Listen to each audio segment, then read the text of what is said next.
I'm not quite sure how we can describe this show.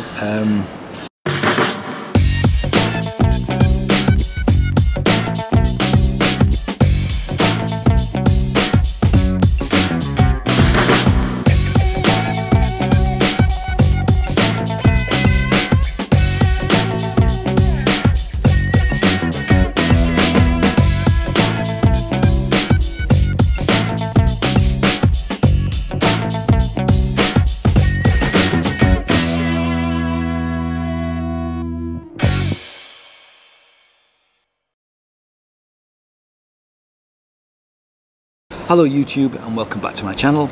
This is day 2 of the Edinburgh Festival Fringe, and this is a review of Troy Hawke in Tales of the Unexpected. No. Tiles of the Unexpected. Sorry, Tiles of the Unexpected. Thank you, Jane. And I'm not quite sure how we can describe this show. I mean, I do not play Scrabble, Jane does.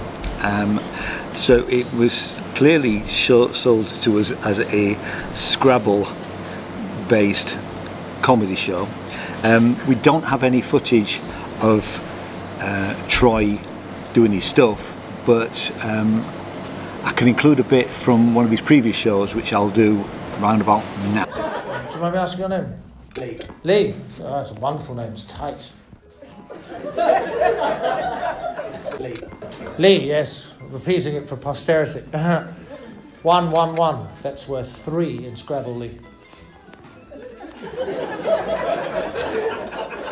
What's your name? Shelley. Shelley. Shelley. Shelley. Lee. 2 E's? Shelley.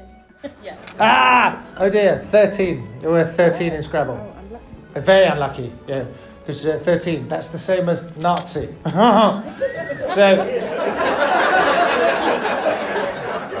1, 1, 10, 1. 13 points. No, oh, good Lord.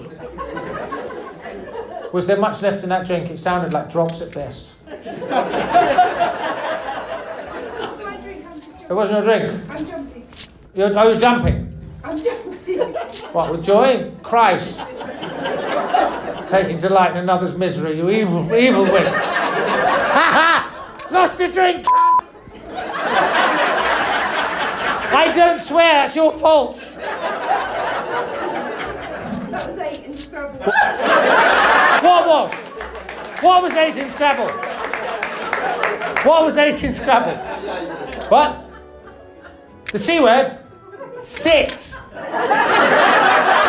Don't you dare step to my playing field and start shouting the odds.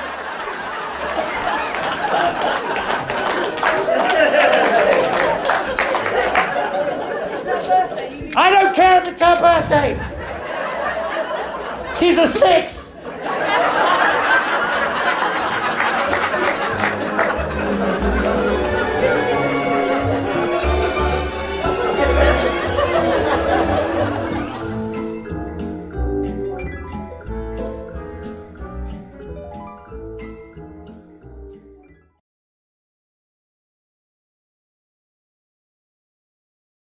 Okay, so that's Troy. As you see, he's a very proper English gentleman, although we do actually think he's an Australian, which means that today, which is Yorkshire Day, is Australia Day at the Edinburgh Fringe, because all of the 3 acts that we've seen today, 3 shows we've seen, have all been by Australians, or so we think. Yeah. So I'm going to let Jane try and explain what Troy Hawke's. Well, we were greeted by Troy, dressed beautifully, impeccably. You can probably see, just like that. In a smoking jacket. Yeah. With a large red ostrich feather in his hand, which he continued to hold throughout the show.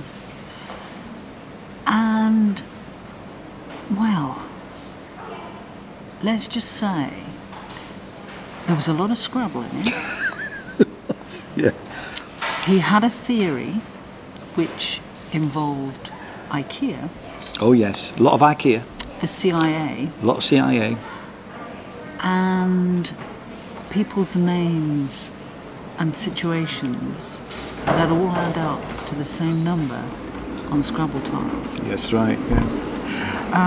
I have to say, I liked the way that he would in a non-threatening way, he would ask people their names in the audience. So he was using audience participation.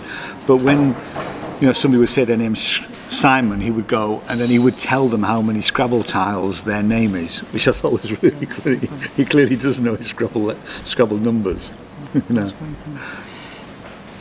Sorry, come on. A lot of it was very spontaneous, but there was a lot of work had gone into this. Yeah, very much so. There was, as part of his evidence, there was a lot of evidence to support this theory about the link between IKEA and CIA and various other. We won't go there. No. A lot of spontaneous thought coming out of the audience, but as I said, a lot of it was given to us as evidence. So he had a phone call that we unpicked. Yeah, with IKEA, with an IKEA representative. So there was a lot of code in there. So that existed. He had little bits of video where he'd ask people various questions and then used that as evidence. But it was just, we may not be selling this, but it's one of the funniest things we have seen. I've never seen Ian laugh so much. Well, it's interesting because I said earlier to Jane that the first 3 minutes I thought, oh my God, I'm gonna hate this, and then he had me, and he had me for the whole hour. It is one of the.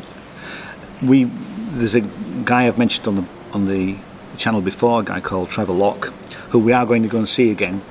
And Trevor is one of the funniest things, along with Kevin in Socks. These people are brilliant at comedy, and this guy, I would definitely go and see. His real name is Milo McCabe, but I would definitely go and see Milo McCabe as Troy Hawke or as another character, because I was sold after those first few minutes. Very hard to describe. It's almost impossible to describe it. You would have to be there. And he very cleverly links, like Ian was saying, what members of the audience reply. He uses it. He's not thrown by anything. He makes some fantastic observations. Very, very funny. It was incredibly funny. I mean, impromptu. But it works. It really does. Very well worth going to see. So if we were giving, because the thing about Edinburgh Fringe, and we haven't done this with any other shows, maybe we should. Edinburgh Fringe loves stars, and apparently the maximum number of stars you can give any show is 5. And I would definitely give that show 5 stars. Yeah, definitely. So, and if we do start doing it properly and giving shows, it's hard to, to say what some of the other shows get. Maybe I'll put it in the comments down below. Anything else? No. So Great fun. Thanks very much for watching. Please subscribe if you haven't already, and ding that little bell so you're notified when the videos go live, and a thumbs up is always much appreciated, and we'll see you in the next video. Bye bye.